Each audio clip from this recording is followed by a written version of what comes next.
Aska merebahkan tubuhnya yang terasa begitu pegal, setelah perjalanan yang memakan waktu cukup lama dalam pesawat benar-benar menguras tenaganya. Ia berbaring dengan posisi yang telentang menghadap langit-langit kamar, terbesit di ingatannya tentang teman Ana yang datang menjelaskan kebenaran padanya. Ingin sekali ia percaya dan kembali bersama Ana, tetapi rasanya ia masih sangat kecewa. Kenapa perasaanku selalu terpaku padanya? Gerutu Aska mengacak-acak rambutnya dengan kasar. Tiba-tiba ponselnya berdering notifikasi pesan, ia segera merogoh kantongnya dan meraih gawai merek apel digigit itu. Terlihat di bagian layar kunci terdapat pesan dari aplikasi si hijau. Tidak ku kenali, Kak Aska, apa kabarmu? Setelah kau pulang dari Makassar bolehkah kita bicara? Begitulah pesan yang dikirim dari orang yang tidak lain adalah Ana. Sudah lama Ana tidak mengirim pesan padanya, bahkan ia sengaja menamai Ana tidak dikenali. Aska hanya membaca tanpa berniat untuk membalas, ia menyimpan kembali ponselnya dan memilih untuk bersih-bersih sebelum istirahat.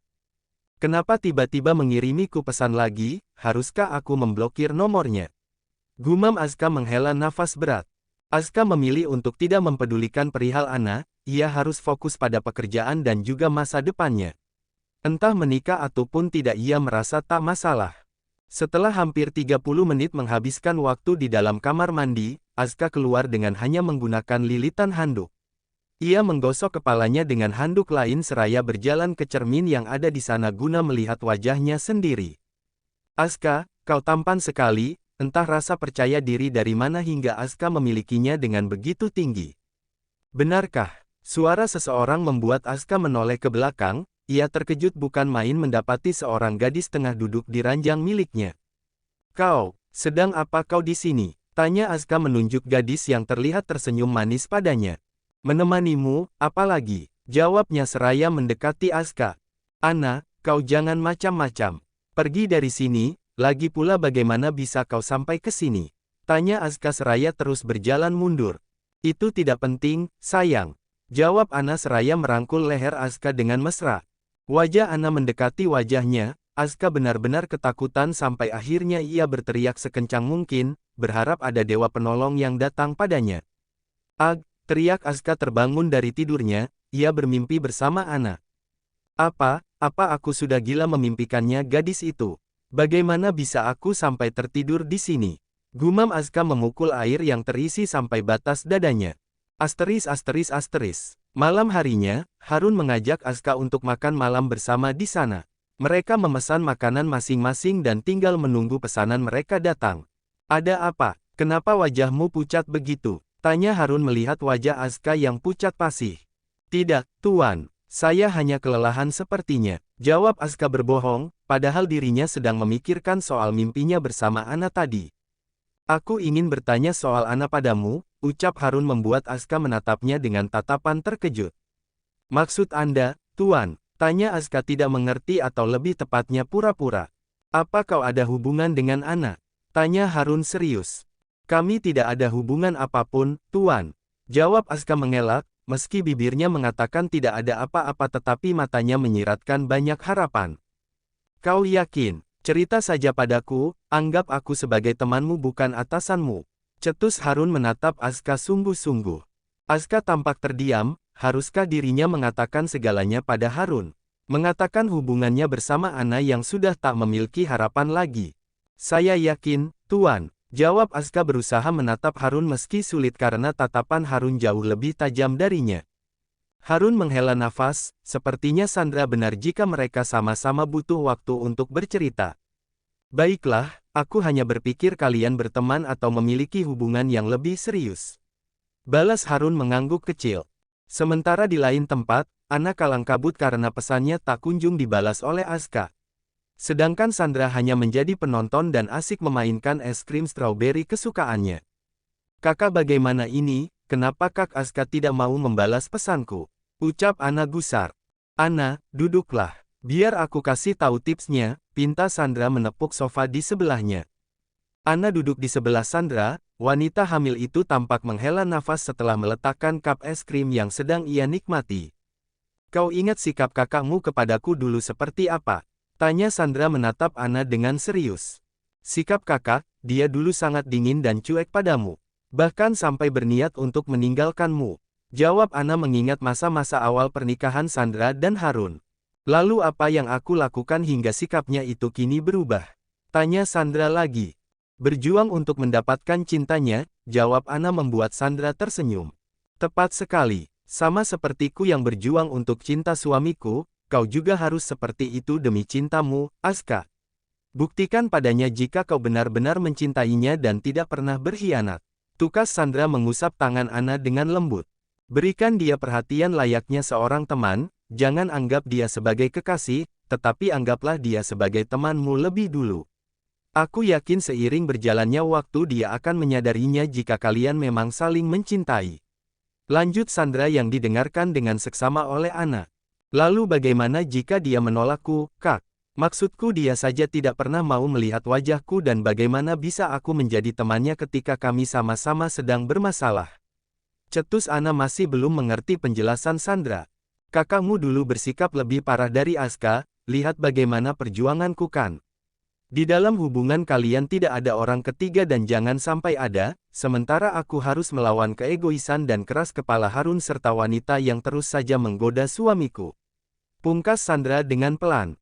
Tapi keyakinan bahwa aku pantas bersama dengan Harun itu besar. Aku menyemangati diriku sendiri untuk membuktikan padanya dan dunia bahwa aku pantas. Sekarang lihat apa yang aku dapat dari perjuangan itu. Sambung Sandra berusaha keras untuk memberi penjelasan pada Ana. Aku akan mencobanya, Kak. Aku yakin pada diriku sendiri bahwa aku bisa mendapatkan Kak Aska. Tidak peduli dengan setiap penolakan dirinya karena aku yakin cintanya padaku masih sangat besar. Ucap Ana sungguh-sungguh. Ia benar-benar mendapat pelajaran dari kakak iparnya itu. Sekarang istirahatlah, titah Sandra yang dituruti oleh Ana. Gadis itu segera pergi ke kamar sebelah untuk tidur karena ia memutuskan untuk menginap sampai Harun pulang. Di kamarnya, Ana merogoh ponselnya untuk mengirimkan pesan lagi pada Aska. Memulainya dari sekarang tidak masalah bukan? Pikir Ana. Selamat malam Kak Aska, tidurlah karena matahari tak akan menunggu dirimu untuk terbit esok hari. Dan aku tidak akan bosan menantimu sampai kapanpun, pesan yang Ana ketik kemudian mengirimnya pada Aska tanpa ragu sama sekali. Setelah itu Ana baru tidur, ia berdoa semoga besok Aska akan membalas pesannya meski itu hanya titik sekalipun. Sandra sedang asik bertelpon dengan suaminya sampai tengah malam, rasa kantuk pun seakan hilang dan ingin terus melihat wajah suaminya meski hanya melalui panggilan video. Sayang, sudah malam, tidur ya. Gak mau tidur di sana. Mana bisa, sayang, sebentar lagi juga aku pulang kok. Lama, Mas pasti pulangnya lama. Terlihat di seberang sana Harun menghela nafas, sangat sulit memang membujuk istri yang sedang mengandung. Ya udah sekarang bobo, besok kita ketemu. Binar kebahagiaan terlihat di mata Sandra, baru ditinggal 2 hari saja wanita itu sudah begitu rindu. Biarlah dia bucin pada suaminya sendiri. Beneran, sayang, tidur dulu. Iya aku tidur, tapi ingat jangan lupa besok kita ketemu. Akhirnya mereka memutuskan panggilan, Sandra segera berbaring dan menarik selimut guna mengusir hawa dingin yang terasa begitu menyentuh pori-pori kulit padahal suhu AC sudah ia kecilkan dari biasanya. Ia sudah tidak sabar besok, kejutan apa lagi yang akan diberikan suaminya. Bertemu, bukankah masih tersisa 5 hari untuk Harun bisa kembali ke Jakarta?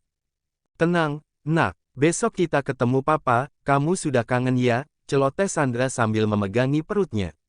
Matahari mulai menyelinap masuk ke dalam kamar wanita cantik yang masih asik bergulung di bawah selimut, cahaya yang sedikit terkena wajahnya membuat tidurnya terganggu, hingga akhirnya ia terbangun.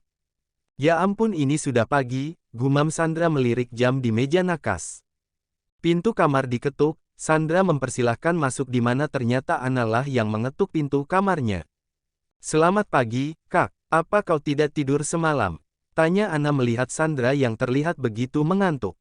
Tidur, tapi malam. Jawab Sandra kemudian beranjak dari tempat tidur bergegas ke kamar mandi untuk membersihkan diri. Kak, aku tunggu di meja makan ya, teriak Ana. Iya, sahut Sandra dari dalam kamar mandi tak kalah berteriak. Ana segera turun, ia duduk di meja makan di mana terlihat sudah ada beberapa masakan sebagai sarapan yang dibuat oleh Bu Nur. Bu Nur selalu pintar masak apapun, puji Ana membuat wanita paruh baya itu tersenyum malu-malu. Ah si non Ana bisa saja, balas Bu Nur diakhiri tawa kecil darinya. Sambil menunggu Sandra, ia memainkan ponselnya dan melihat pesan yang ia kirim semalam dan pagi tadi hanya di-read oleh Aska. Huftetete, tenang Ana, perjalananmu masih panjang. Gumam Ana seraya menenggak air putih dalam gelas itu. Sandra turun dengan pakaian yang sudah rapi, sebenarnya bukan pakaian bagus tetapi wanita itu terlihat begitu cantik dengan bajunya. Selamat pagi, sapa Sandra menarik kursi untuknya duduk. Wah kau cantik sekali, Kak. Ada acara apa? Tanya Ana mengerutkan keningnya. Semalam Mas Harun bilang jika hari ini kita akan bertemu, maksudnya mungkin saja dia pulang hari ini. Jawab Sandra seraya memasukkan nasi serta lauk pauk ke dalam piringnya. Benarkah? Itu berarti Aska juga akan pulang bersamanya. Tanya Ana antusias. Tetapi aku juga belum tahu apa maksudnya, jawab Sandra lalu menyuap makanan ke dalam mulutnya. Setelah selesai sarapan, Sandra pergi ke taman untuk menyirami bunga di sana. Hal yang paling disukai Sandra setiap pagi adalah menyiram tanaman sambil menikmati kehangatan matahari pagi. Kakak, aku pulang dulu ya nanti kesini lagi. Ada barang yang harus aku ambil, ucap Ana yang sudah bersiap untuk pergi. Iya baiklah, hati-hati membawa mobilnya ya. Pesan Sandra seraya membalas lambaian tangan gadis itu. Sementara di tempat lain, Aska dan Harun sama-sama sedang sarapan bersama sebelum mulai bekerja lagi. Cukup melelahkan acara launching ini tetapi juga tetap membahagiakan bagi mereka berdua. Tiba-tiba Harun menatap Aska, pria itu merasa jika Aska telah berbohong padanya soal hubungan bersama Aska dan dia sendiri yang akan membuat Aska mengakuinya. Aska, bagaimana menurutmu soal Kevin? Tanya Harun tiba-tiba membicarakan pimpinan perusahaan cabang Makassar. Dia pria yang baik dan bijak, usianya juga masih sangat muda tetapi potensinya terlihat sudah sangat menonjol. Jawab Aska, mungkin menurutnya Harun sedang bertanya potensi karyawan. Maksudku bagaimana jika dia dijodohkan dengan Ana? Tanya Harun lagi seketika membuat Aska tersedak makanannya. Maaf, Tuan, ujar Aska kemudian meminum minumannya. Bagaimana menurutmu? Aku ingin menjodohkan mereka, celetuk Harun menatap wajah Aska yang berubah pias. Menurut saya itu hal yang baik, Tuan. Jawab Aska meski awalnya terbata-bata. Baiklah, aku akan mulai mendekatkan mereka, cetus Harun kemudian melanjutkan sarapannya sambil sesekali melirik Aska yang terlihat tidak tenang. Ana akan dijodohkan, seharusnya kau senang, Aska. Ini kan yang kau mau, batin Aska frustasi. Setelah ucapan Harun, kini Aska tak fokus bekerja, ia terus saja memikirkan gadis itu sambil sesekali melirik ponselnya berharap akan ada pesan dari Ana meskipun ia tidak berniat untuk membalasnya. Cukup, seru Aska merasa lelah dengan pikirannya sendiri, entah mengapa bayang-bayang Ana selalu terlintas di pikirannya. Merasa pikirannya kacau, Aska memilih keluar dari ruang kerjanya dan tepat di depan pintu ruangannya ada Harun yang berdiri sambil menatapnya dengan tatapan sulit diartikan. Tuan, ada yang bisa saya bantu? Tanya Aska terkejut namun tetap sopan. Iya, aku ingin kau pesankan 2 tiket untuk kemari. Jawab Harun seraya melipat tangan di dada. 2 tiket, apa kita akan menambah karyawan untuk datang ke sini, Tuan? Tanya Aska bingung. Tidak, tapi untuk istriku dan juga Ana. Aku mau mereka ada di acara launching minggu ini, sekalian mendekatkan Ana dengan Kevin poin utamanya. Jawab Harun seketika membuat tubuh Aska menegang bak terkena aliran listrik. Mereka kemari, tapi Nyonya Sandra yang sedang hamil. Ucap Aska berpura-pura menanyakan soal Sandra padahal sebenarnya ia enggan Ana datang ke sana. Aku sudah konsultasi dengan dokter kandungannya, usia kehamilan di bawah minggu ke-37 tidak masalah, pungkas Harun. Tolong kau pesan untuk hari ini dan secepatnya kabari aku. Pinta Harun menepuk bahu Aska kemudian kembali ke ruangannya. Ana akan kemari dan Tuan Harun akan mulai mencoba mendekatinya dengan Kevin, astaga. Gumam Aska gusar sambil memijat pelipisnya.